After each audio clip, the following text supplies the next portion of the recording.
So I'm based in Northumberland, quite near Newcastle, and I'm a freelance software engineer. And before I went into software engineering, I did modern languages at university. So I have two skill sets, and I found a good way to use both was to work on projects that are often in Europe where I can deploy my technical skills, which are quite niche, and my European languages. And I think both points combined have won me work where I otherwise might have faced too much competition for it. Because Newcastle has an airport and really good communications to Europe, it's often easier for us to go on projects there than it would be to the southwest or the southeast. So freedom of movement has worked very well for you, allowing you to go to where the work is up until this point, obviously. Absolutely. I'd say freedom of movement is one of the foundations of my entire career.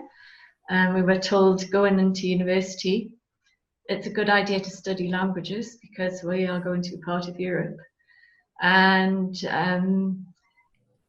because of the nature of the IT work I do is quite niche, it means that people are typically changing countries for a new project. Because a lot of the project work I would get would be in banking or telecoms or transport. And you're not always getting projects in your own locality. I mean, I have had work at Pierre where I've been able to use the skills I've gained on European projects to help local customers and skill up local graduates, which is nice, but yeah, do you think the whole of the Brexit process, do you think it's taken into account people like you?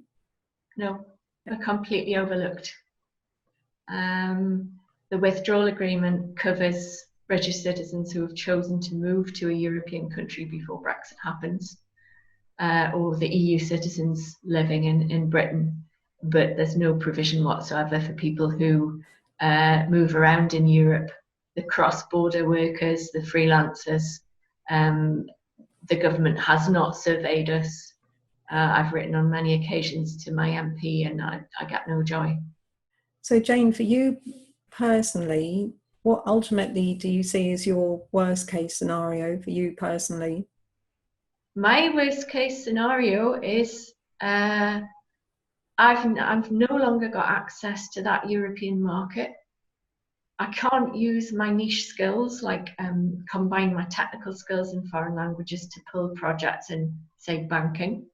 That's the thing that's my unique selling point. It means if I'm then restricted to projects in Britain or a lot of red tape to work in Europe. It means if I get a project in Europe, I might be doing that or trying to do it as a third country national. I have competitors from 31 other countries who are in front of me because of their freedom of movement rights.